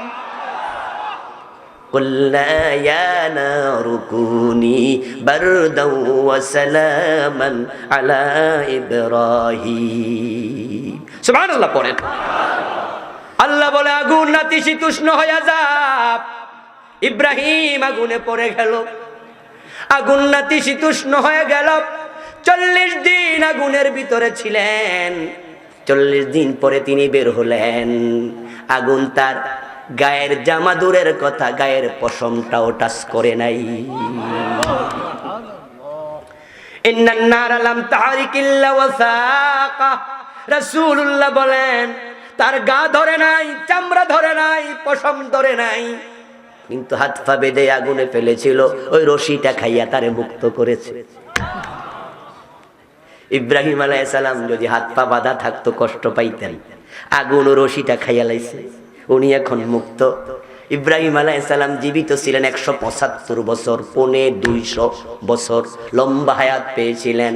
জীবনের শেষ দিকে উনি নাতির সাথে, আত্মীয় স্বজনের সাথে, আমরা যেমন দাদারা গল্প করি, বুড়া হইলে আমাদের সাথে দাদারা করছে, আপনারাও করেন। উনি ওনার নাতিপুতির সাথে গল্প করতে গিয়ে বলতো, আমি আমার লম্বা জীবনে যত আরাম ভোগ করেছি, সবচেয়ে বেশি আরামে ছিলাম নমরুদের আগুনের ভিতরে। ইব্রাহিমকে যে আল্লাহ বাঁচাইছে সে আল্লাহ এখনো আছে না নাই? কিন্তু ষড়যন্ত্রকারী নমরুদ লাঞ্ছিত হয়েছে, জুতার বাড়ি খায়া মরছে। তোমরা নমরুদের মতো হইও না, ইব্রাহিমের মতো হয়ে যাও। কোরআনের বিপক্ষে যেও না, দিন কায়েমের কথা শুনলে দৌড়ায় আসো, পারলে একটু আগায়া দাও, সাপোর্ট করো, কথা বলো, টাকা দাও, মিছিল করো। দিন কায়েমের সাথে আমরা আছি, ইব্রাহিমের মতো নিরাপত্তা পাবে। উল্টা চললে জুতা বাংলাদেশেও আছে।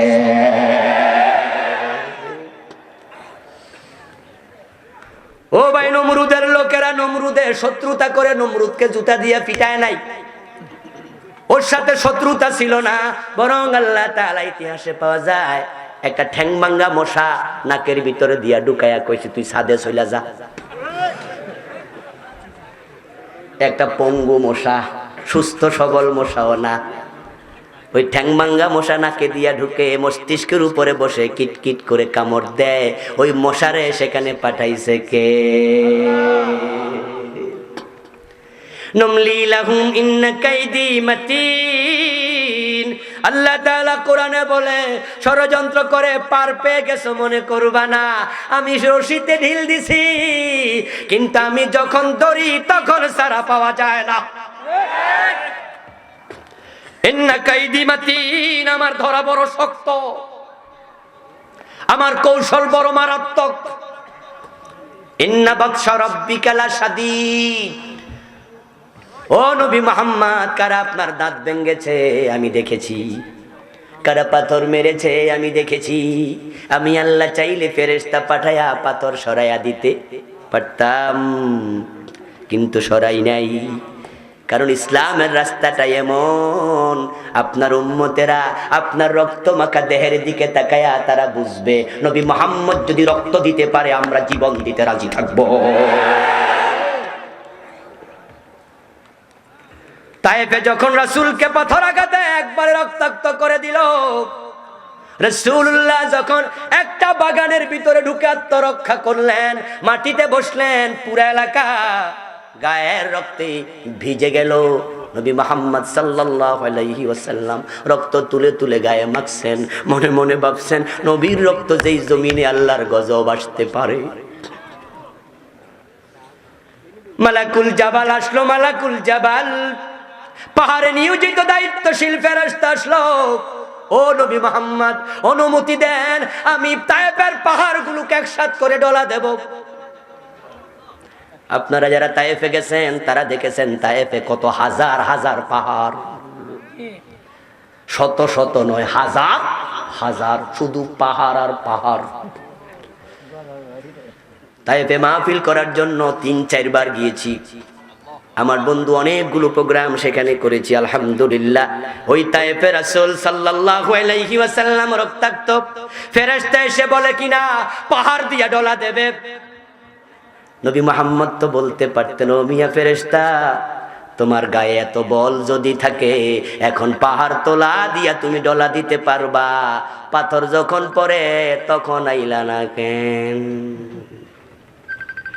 ছোট ছোট পাথর গুলা যদি সরাইয়া দিতে আমি তো ব্যথা পেতাম না। এখন তায়েফের সবাই মেরে ফেললো তো রক্ত আর দেহে ঢুকবে না। রাসূল এই প্রশ্ন ফেরেশতারে করে নাই, কারণ নবী মুহাম্মদ জানে ফেরেশতা কি নিজে নিজে আসছে না আল্লাহ পাঠাইছে। তো আল্লাহ তো আগে পাঠায় নাই, আল্লাহ বুঝাতে চান দিনের জন্য রক্ত না দিলে দিনের বিজয় হয় না। ইব্রাহিম আলাইহিস সালাম আল্লাহর উপর ভরসা রেখেছেন, সাহায্য এসে গেছে। মুসা আলাইহিস সালাম যখন পালাতে পালাতে হিজরতের রাস্তায় বাহরে আহমারের সামনে গেলেন, লোহিত সাগর, মিশর, বাহরে আহমার, যেখানে ফেরাউন ডুবে মরছে, আমাদের দেশের লোকেরা কয় নীল নদে ডুবছে। কথাটি মোটেও সঠিক কথা নয়। নীল নদ ছোট্ট একটা নদী। নীল নদের এপারে দাঁড়ায় আমি মোবাইল ওই পারে ছবি তুলছি। যদি শক্তিশালী কোনো বলার জোরে বল মারে, ক্রিকেট বল হতে পারে, ওই পাশে চলেও যেতে পারে। তবে হ্যাঁ, পৃথিবীর সবচেয়ে লম্বা নদী, পৃথিবীর 12টা দেশ নীল পরিবেষ্টন করেছে, কিন্তু প্রস্থ তার কম। আল্লাহ রাস্তা বানায়া মুসাকে পার করা লাগে না, সাঁতার কেটে যাওয়া যাবে নীল নদ, কিন্তু আল্লাহ কোরআনে বলছে ইসফারাকনা বিকুমুল বাহার, আমি সমুদ্রের রাস্তা বানাইছি, নদীতে নয়। এবং ফেরাউনের মরা লাশ 3100 বছর পরে যে জায়গায় পাওয়া গেছে, বাহারে হামারের যেই জায়গা, ওই জায়গার নাম আপনার হামামাতু ফেরাউন। ওটা হলো তীপ্রান্তরের কাছে তুরে সায়না যাওয়ার পথে। ওই জায়গাটাতেও আমি গিয়েছিলাম, কায়রো থেকে কয়েকশো মাইল দূরে। আমার বন্ধু ফেরাউন মূসা নবীকে শেষ করে দেবে, কিন্তু না, মূসার সাথে আছে কে? যখন তীরে চলে গেলেন, সামনে দেখেন অথই পানির বিশাল বিশাল ঢেউ, পিছনে তাকায়া দেখেন ফেরাউন আসছে হাজার হাজার সৈন্য নিয়ে। তখন মূসা নবীর উম্মতেরা বলল, ইন্না লামুদরাকুন, আমরা বুঝি ধরা পড়েই গেলাম। সামনে সাগরে ঝাঁপ দিলে মরা লাগবে, আর দাঁড়ায়া থাকলে ধৈরা নিয়ে শুলে ছড়াবে। লাভটা হলো কি? মূসা নবী তখন কি বললেন? কোরআন পড়ুন। মূসা নবী বলেন, কাল্লা, কোয়াইট ইম্পসিবল, অসম্ভব। ইন্না মাইয়া রাব্বি সায়াহদিন, আমার সাথে আছে কে? আমার আল্লাহ আমার সাথে আছে। মূসা আলাইহিস সালাম কাল্লা, তারা দেরি করে নাই, সাথে সাথে বললেন, ওয়াদরিব বিআসাকাল বাহর, ও মূসা হাতের লাঠিটা কাজে লাগাও, হাতের লাঠিটা কাজে লাগাও। মূসা নবী সমুদ্রের মাঝে একটা বাড়ি দেওয়ার সাথে সাথে রাস্তা তৈরি হয়ে গেল 12টা। ও মুসলমান, রাস্তা ধরে মূসা নবী পার হয়ে গেলেন। হাজার হাজার বনি ইসরাইলের লোক নিয়া নদীর ওপারে, সাগরের ওপারে যখন পৌঁছলেন, এপারে হাজির হয়ে গেল ফেরাউন মিয়া। সৈন্যর অভাব নাই, সৈন্যরা এসে বলে ফেরাউনকে, নেতা, সাগরের মাঝে এত সুন্দর রাস্তা জীবনে কখনো দেখি নাই। ফেরাউনকে আমি বানাইছি, সামনে চল, গো এহেড। ক্ষমতা পাইলে অনেকের মাথা খারাপ হইয়া যায়, হুঁশ হারাইয়া ফেলে, ঠিক না? মনে যা চা তাই করে, কাউকে ধরলাম কাউকে ছাড়লাম, মনে চাইলে ছেড়ে দেব, মনে চাইলে ফাঁসি দেব, দোষ লাগে না, বিনা দোষে 12টা মামলার আসামি বানাইয়া দেব। আমার ক্ষমতা, আমি মনে চা যায় তা করব। কেন রে দোস্ত, ভুলে যাস কেন? তোর চেয়ে ফেরাউনের ক্ষমতা বেশি ছিল। আল্লাহ সে ফেরাউনকে মাইরা পানিতে চুবাইয়া এখনো মিশরের ন্যাশনাল মিউজিয়ামে শোয়া রাখছে, তোকে শিখানোর জন্য। ফেরাউন হলে তোরে ডুবানোর ক্ষমতা আল্লাহর আছে না নাই? ফেরাউন যদি নদীর সাগরের তীরে দাঁড়ায়া একটু ভাবতো, হায়রে এত সুন্দর রাস্তা মূসা কেমনে বানাইলো? রাস্তা তো সমুদ্রে থাকে না, নিশ্চয় মূসার মাঝে স্পেশাল কিছু কোয়ালিটি আছে। একটু ভাবলে হয়তো হেদায়াত কপালে জুটে যেতে পারত। কিন্তু ব্যাপার হয়েছে, মূসা ঠিকঠাক পার হয়ে গেছে, ফেরাউনও বুঝছে, তবে বুঝছে ডুবার পরে। যখন রাস্তা দিয়ে চলছে মূসা নবী ওই তীরে, উম্মত কয়, হুজুর ফলায়া লাভ কি, রাস্তা বানায়া লাভ কি, বেড়া তো আইতাছে। তাড়াতাড়ি লাঠি দিয়ে আবার আঘাত দেন, রাস্তা ভাঙ্গা দেন। আল্লাহ কে, মূসা ওয়েট এন্ড সি, সবর সবর সবর, আর একটু আয়ুক। আমলি লাহুম, আমি রশিদে ঢিল দিছি, তুমিও একটু ঢিল দাও। আপনারা যারা ভালো আছেন, এমপি হইয়া, মন্ত্রী হইয়া, মেম্বার হইয়া, চেয়ারম্যান হইয়া, আপনি ভালো থাকেন, আমরাও দোয়া করি, কিন্তু কোরআনের বিরুদ্ধে যাবেন না। আপনি ভাববেন অসুবিধা কি? আমি আপনাকে স্মরণ করাইয়া দেই ছোটকালের ঘুড়ি উড়ানোর কথা। ঘুড়ি যখন উড়ে, আমরা ছোটকালের রশি আরো ঢিল দিছি, ঠিক না? ঘুড়ি উপরে যায়, বাচ্চা আরো রশি ছাড়ে, ঘুড়ি আরো যায়, আরো ছাড়ে। ঘুড়ি মহাকাশে যাইয়া এরকম করে মাথা নেড়ে বুঝাতে চায়, আমি অনেক দূরে আর যামু না। ঘড়ি মাথা নেড়ে বুঝায়, আর যাব না, আমি স্বাধীন, কিন্তু বাচ্চা নিচ থেকে মুস্কি মুস্কি হাসে, ঘুরি তুই যতই দূরে যাস নাটাইটা আমার হাতে আছে, পলানোর জায়গা পাইবি না।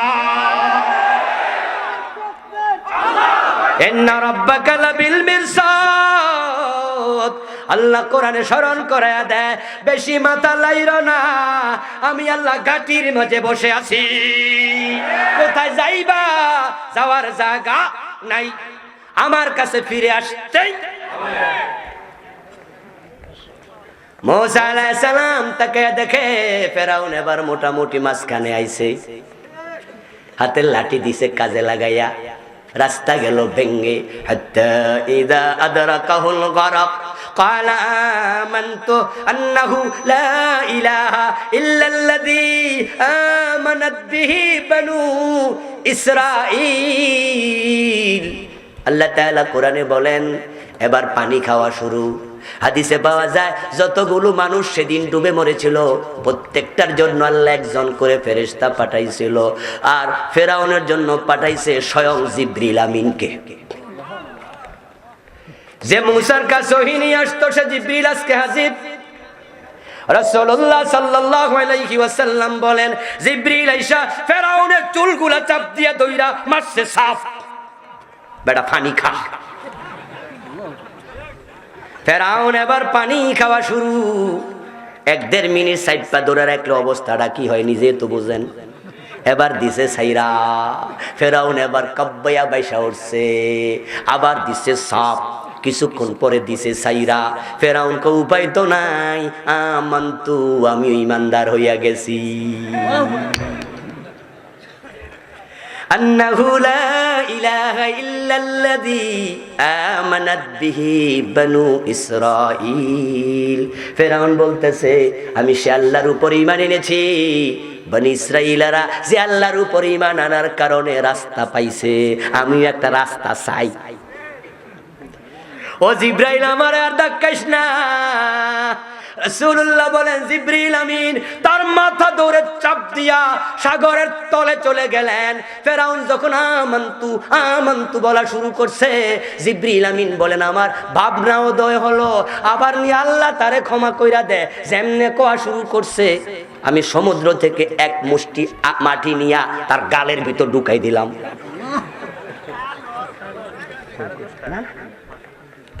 অসম্ভব, ঝামেলা আছে ভাই, তো নতুন এলাকা না, অসম্মানিত হবে।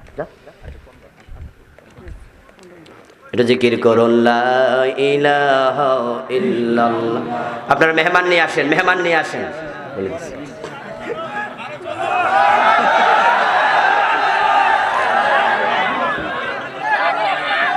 ওয়াজ শুনবেন? আমি তো সেটাই কইছি, আমি তো কই নাই যে মোনাজাত দেব। আমার ভাইয়েরা বলতেছিলাম না, ঠিক হবে না। আচ্ছা আচ্ছা, আমার বন্ধু বলতেছিলাম জিবরিল আমিন মনে মনে ভাবে আল্লাহ রহমান ক্ষমা করে দেয় কিনা, কিন্তু তিনি আবার জানেন মুসা নবীর সাথে যে এমন আচরণ করেছে তার ক্ষমা পাওয়া ঠিক হবে না। গালের ভিতরে মাটি ঢুকাইয়া দিলেন। এখন কেমনে কথা কইব? তবে মাটি ঢুকানোর আগে এসে বলেছে আসলামতু, আমি শুধু আমান্তু না, আমি মুসলমান হইয়া গেলাম। এখন সে আমি মুসলমান হয়ে গেলাম। জিবরিল আমিন গালের ভিতরে দিছে ঢুকাইয়া মাটি, এবার তার কথা বলার ক্ষমতা নাই, দিছে সাইরা। এবার সে কাব্বায় সাঁতার কাটবে, কান আছে খোলা।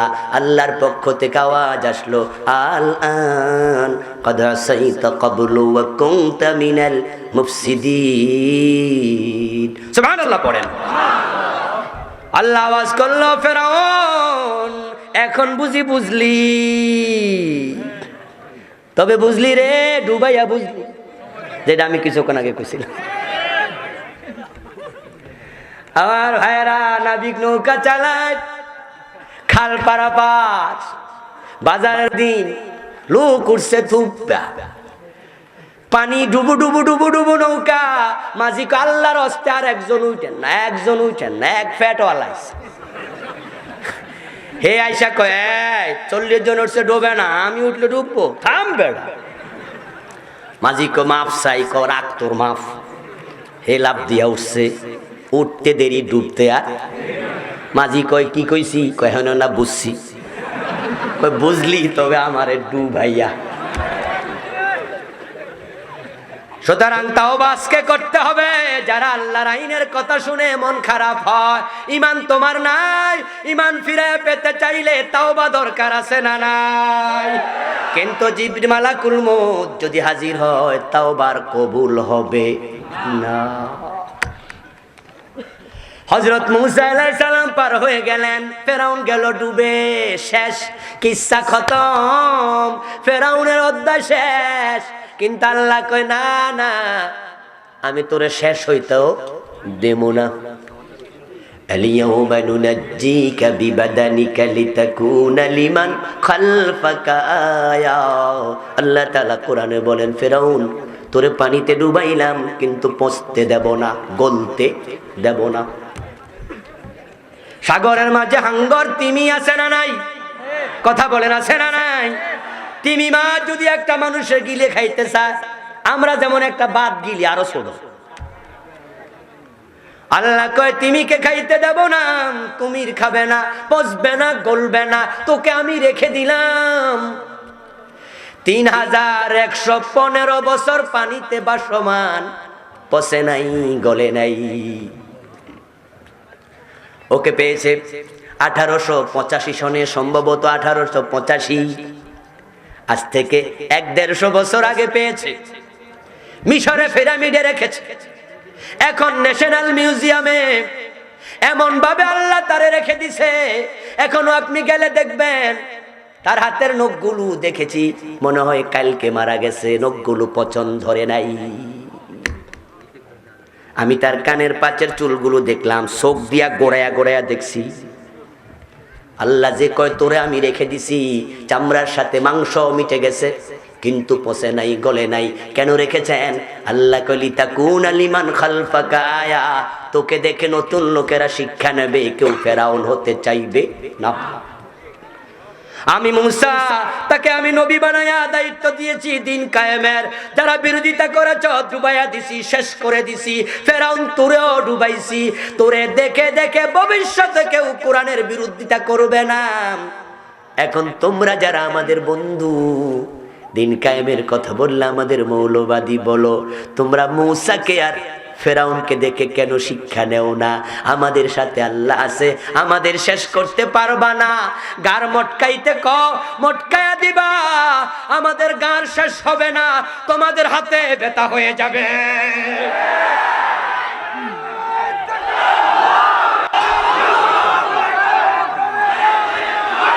আমার ভাইয়েরা, আমাদের সাথে খেলা হবে, খেলা হবে।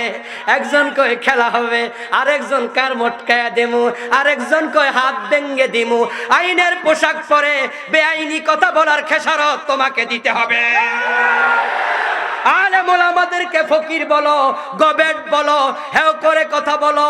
তোমার বাবার জানাজা তুমি পড়বা, আলিফ বা তা সা পড়ে কোরআনের ব্যাখ্যা করবা। পেয়েছেটা কি?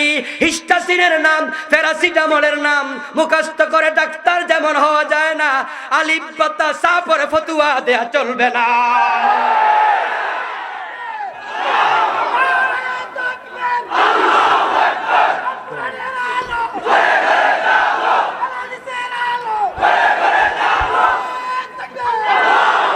আমার ভাইয়েরা, এখন আমাদের শিক্ষার জন্য ফেরাউনের লাশ এখনো আছে না নাই? আওয়াজ করে বলুন, এই রাষ্ট্র বিকৃত রেখেছেন কে? কোরআন কোন ইতিহাসের কিতাব নয়, কিন্তু কোরআনে কাহিনীগুলো আল্লাহ কেন বললেন? ইতিহাস হিসাবে নয়, তিনি বলেছেন আমাদের শিক্ষণীয় হিসাবে। কারণ যে আল্লাহ ফেরাউন রে পানিতে ডুবাইছে, সে আল্লাহ এখনো আছে না নাই? আওয়াজ করে বলুন, সে আল্লাহর ক্ষমতা আগের মতো আছে না নাই? আপনাকে চাইলো ডুবাতে পারেন কিনা? আমরা চাই না আপনি ডুবেন, কারণ আপনি তো আমার ভাই। আমরা এই কথাগুলো বলে আপনার কলিজা আঘাত দিতে চাই না, আপনাকে হেদায়েতের পথে আনতে চাই। আপনি কেন ডুববেন? আপনি তো আমার আত্মীয়, এই এলাকার মানুষ, এই দেশের মানুষ, আপনি তো মুসলমান। কিন্তু কোরআনের বিরুদ্ধে গেলে আল্লাহ আপনাকে ডুবাইয়া দিতে পারেন। ভাববেন আমাদের করিমগঞ্জে তো বঙ্গোপসাগর নাই, ডুববো কেমনে? আমি বলবো দোস্ত, ডুবানোর জন্য সাগরের কাছে যাওয়া লাগে না, সাগরের পানিকে আপনার ঘরে ঢুকাইয়া ডুবানোর ক্ষমতা আল্লাহর আছে না? কোথায় ইন্দোনেশিয়া, কোথায় ইন্দোনেশিয়ার বালি দ্বীপ, সমুদ্রের 4000 ফিট গভীরে 9 মাত্রা 9 মাত্রার ভূমিকম্প হয়েছিল। এফেক্টেড হয়েছে শ্রীলঙ্কা, এফেক্টেড হয়েছিল ভারত, বাংলাদেশও কুয়ার পানি উপরে উঠে গেছে। ওই বালিদ্বীপে আমি গিয়েছিলাম, 2-3 দিন ছিলাম সেখানে। আমি 3 তলা 5 তলা বিল্ডিং দেখেছি, এর চেয়ে বেশি বড় বিল্ডিং দেখি নাই। সেখানে নাকি ঢেউ উঠেছিল 30 ফিট উঁচু, 30 ফিট।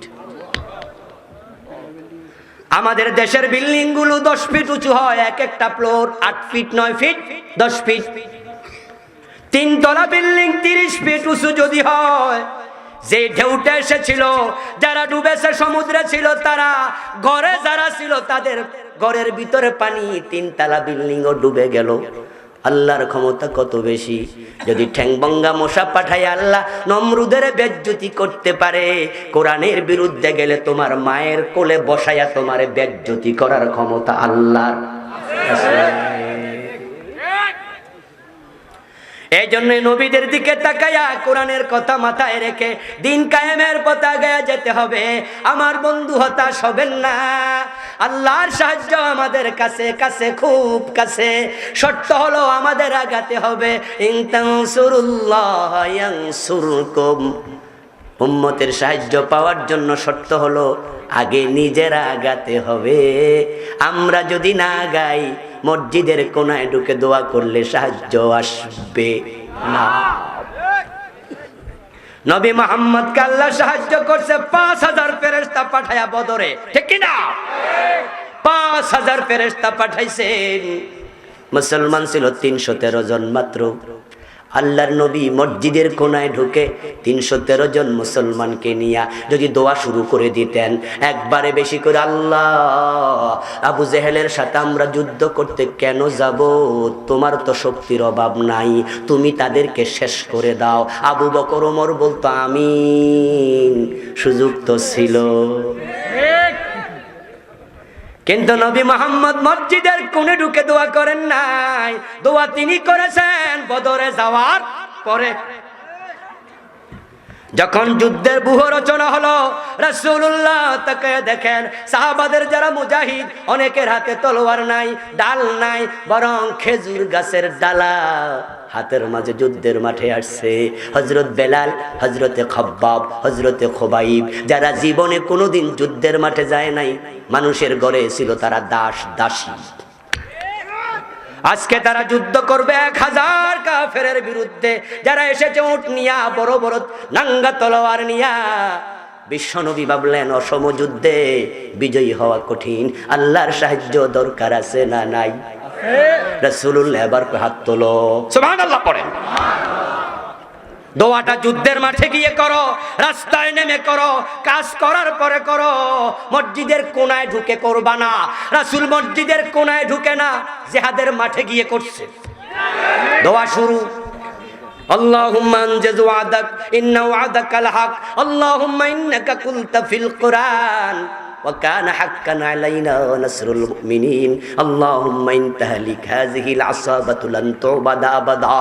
বিশ্বনবী দোয়া করতে করতে হাত তুললেন এভাবে, গায়ের মাঝে চাদর ছিল, একটা অংশ মাটিতে পড়ে গেল। হযরত আবু বকর এক কদম আগায়া চাদরটা রাসূলের কাঁধে তুলে দিয়ে কয়, রাসূল হাত নামান, আমার বিশ্বাস দোয়া কবুল হয়ে গেছে। রাসূলুল্লাহ বলে, আল্লাহ তুমি ওয়াদার বাস্তবায়ন করো, তুমি তো কোরআনে বলছো ওয়া কানা হাক্কান আলাইনা নাসরুল মুমিনিন। মুমিনদেরকে সাহায্য করা কার দায়িত্ব? আল্লাহর। জোরে বলেন কার? ও আল্লাহ তুমি সাহায্য করো। ইনতাহালি খাযিহিল আসাবাতু লান তুবাদা আবাদা, সাহায্য যদি না করো, এই ছোট্ট 313 জন পালায়া যাব না, পালাইতে আসি নাই। যুদ্ধ করতে করতে শহীদ হয়ে যাব। তবে খোদা, এই ছোট্ট দল যদি আজকে শেষ হয়ে যায়, জমিনে তোমার ইবাদত করার আর কেউ থাকলো না। আল্লাহর হাবিব আবু বকর সিদ্দিক বলে, হাত নামান, আমার বিশ্বাস আর লাগবো না, কবুল হয়ে গেছে। রাসূল সাল্লাল্লাহু আলাইহি ওয়াসাল্লাম হাত নামালেন। কিছুক্ষণ পরে জিবরিল আমিন হাজির। আল্লাহ তাআলা ওহী পাঠাইয়া দিলেন, ঠিক আছে, ইস্তাস্তাগীসুনা রাব্বাকুম ফাস্তাজাবা লাকুম ইন আন্নী মুমিদ্দুকুম বিআলফিন মিনাল মালাইকাতি মুরদিফিন। ও নবী মুহাম্মদ এবং মুসলমানেরা শোনো, তোমাদের দোয়া আমি কবুল করেছি, 1000 সৈন্য পাঠালাম ফেরেশতা। কাফের কতজন? জোরে বলেন কতজন? ফেরেশতা পাঠাইছে কতজন? তাহলে 1:1, অতিরিক্ত 313। এখন একজন কাফেরের সাথে একজন ফেরেশতা যুদ্ধ করবে, 313 জন ফান খাইলেও চলবে। সাহাবায়ে কেরাম তো খুশি, আনন্দ ধরে না। আল্লাহ কয়, খুশি যেহেতু হইছ, আমি আরো খুশি করতে চাই। জিবরিল আমিন আবার হাজির হইনি। আল্লাহ বলে, বিসালাসাতি আলাফিন মিনাল মালাইকা, 1000 নয় 3000 ফেরেশতা পাঠালাম। এখন কি 1:3? কাফের একজন, 3 দিকে ফেরেশতা দাঁড়াবে কয়জন? 3 জন। বেড়া সামনে চল। মুসলমানরা তো খুশি, আল্লাহকে আরো খুশি করে দেব। আমি তোমাদের সাথে আছি, আমি তোমাদের সাথে আছি। বিখামসাতি আলাফিন মিনাল মালাইকাতি মুসাওবিমিন, আমি আল্লাহ তোমাদের সাহায্যের জন্য 5000 ফেরেশতা পাঠাইয়া দিলাম। 5000 ফেরেশতা এসে গেছে বদরে। ও মুসলমান, সুযোগ থাকলে হজে গেলে, উমরায় গেলে বদর দেখে এসো। বদরের মাঠে গেলে এখনো মনে হয় ফেরেশতার পায়ের চিহ্ন লেগে আছে। আল্লামা ইকবাল বলছেন, ফেজায়ে বদরে ফায়দা কুন, ফেরেশতে তেরি নুসরত কো উতার सकते गिरदों से कतार अंदर कतार दी। আল্লামা ইকবাল বলে, তোমরা যদি আজও বদরের সেই মোমেনের মতো, সাহাবাদের মতো ঈমান অর্জন করে রাস্তায় নামতে পারো, তোমাদের সাহায্যের জন্য আজকেও ফেরেশতা নাজিল হবে। এটা আল্লাহর ওয়াদা। ইন্নাল্লাযীনা ক্বালু রাব্বুনাল্লাহু সুম্মা ইসতাকামু তাতানাজ্জালু আলাইহিমুল মালাইকা। আল্লাহ তাআলা বলছেন, তোমরা যদি দৃঢ়পথ থাকো ঈমানে নে, এখনো ফেরেশতা পাঠাবেন কে? তবে শর্ত হলো, লুকায়া থাকা যাবে না, সামনে এগিয়ে যেতেই হবে। আলোচনার শেষ দিকে চলে আসলাম। আল্লাহর সাহায্য পেতে হলে আমরা এক হয়ে যাব, ভেদাভেদ ভুলে যাব। হানাফি বুঝি না, আহলে হাদিস বুঝি না, সব মুসলমান এক হয়ে যাওয়া লাগবে। আমরা মদখোরের কাছে যাওয়া লাগবে না, ঘুষখোরের কাছে যাওয়া লাগবে না, ইনুর মতো, রাশেদ খান মেননের মতো লোকের কাছে যাওয়া লাগবে না। আমরা নামাজিরা এক হয়ে গেলে জমিনে দিন কেউ ঠেকাতে পারবে না।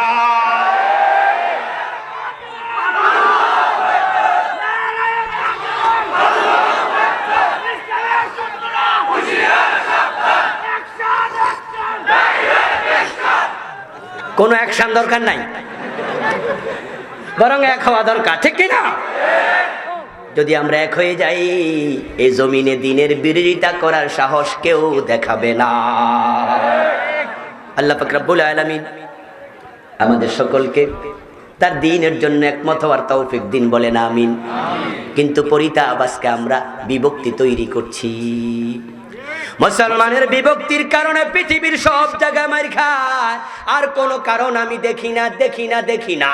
আমাদের সব আছে। আল্লাহ আমাদেরকে দিয়েছেন পৃথিবীর নাবি মক্কা, চারিদিকে দিয়েছেন মিডল ইস্টে মুসলমান রাষ্ট্র।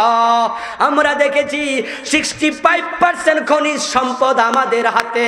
আমরা যদি এক হয়ে যেতে পারি, আমেরিকাকে বলে দেই, ইউএন কে বলে দেই, মুসলমানকে মারলে তেল দেব না, থেমে যাও ইউএন, থামিয়ে দাও কাফেরদেরকে। আমরা 6 মাস তেল যদি না দেই, আমেরিকার বিমান আকাশে উড়বে না।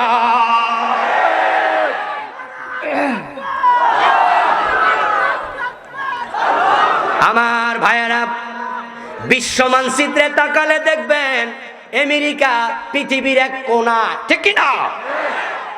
পৃথিবীর মাঝখানে আমরাই আছি। আমেরিকা পৃথিবী শাসন করে আমাদের দুর্বলতার কারণে, শুধু আমাদের বিভক্তির কারণে। আমরা শিয়া হইয়া, সুন্নি হইয়া, মাযহাবি হইয়া, লা মাযহাবি হইয়া, দল্লিন হইয়া, জল্লিন হইয়া, পাঁচকল্লি হইয়া, এককল্লি হইয়া, কেয়ামি হইয়া, লা কেয়ামি হইয়া বিভক্ত হয়ে গেছি। চান্স নিয়ে তারা আমাদের মাথার মাঝে বোমা ফেলতেছে।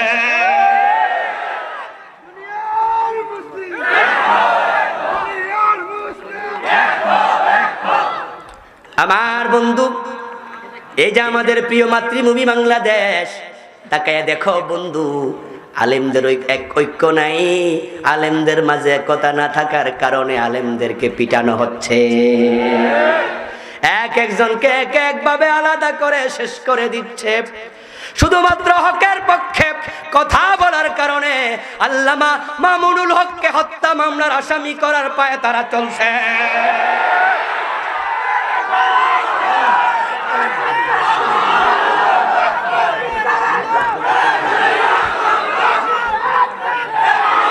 আমার ভাইয়েরা, যদি আমরা এক না হই, ভবিষ্যতে আরো বিপদ আছে না নাই?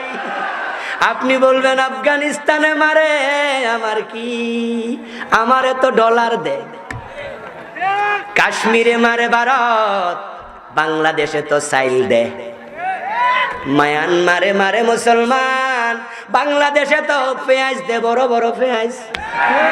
আমারে তো আর মারে না। হেরে মারলে আমার কি? ভুলে যেও না, সামনে তোমারও বিপদ আছে। মায়ানমারের মুসলমান পালানোর জায়গা পাইছে, আমাদের পালানোর জায়গাটাও নেই। ওই যে বলে থাকি, বাজার থেকে ছাগল কিনে আনছে, ছাগল কিনে আনছে মালিক, বেঁধেছে এনে রাতে ঘরে। ছাগল তাকায়া দেখে খুঁটির সাথে বাঁধা আছে একটা গাদা। কি গাদা বাঁধা ছাগল এক জায়গায়। এই কি হলো, বক্তা আনেন না কেন?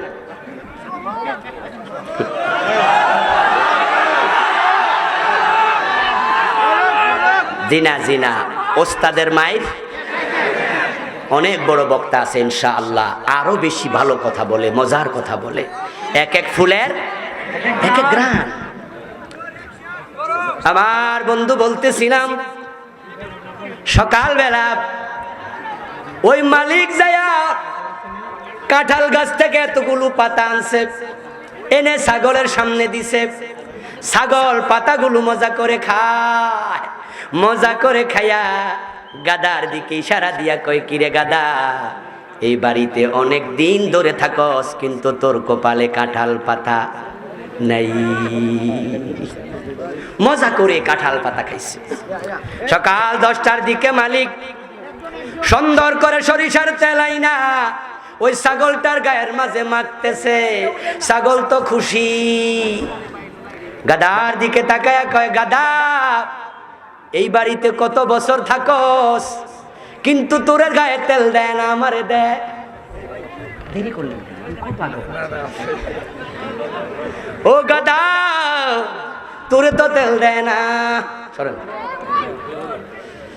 বিকাল বেলায় মালিক এরকম একটা বাঙ্গা কাফে কইরা, এটা কিন্তু বালা, এটা বাঙ্গা না, একটা বাঙ্গা কাফে করে কালো কি যেন আনছে। কালো কালি ছাগলের শিঙের মাঝে মাখে, গায়ের মাঝে তেল, পেটের মাঝে কাঁঠাল পাতা, শিঙের মাঝে কালো কালি। ছাগল তো খুশি, গাদারে কয় এজন্যই তোরে গাদা কয়, তোরে কোনো যত্ন নেয় না, মালিক কত বালা, আমারে কত আদর করে। গাদা কয় তোর কথা সকাল থেকে সহ্য করছি, আর গোপন রাখবো না। কেন আদর করে শুক্রবারে টের পাইবা, শুক্রবারে করবা।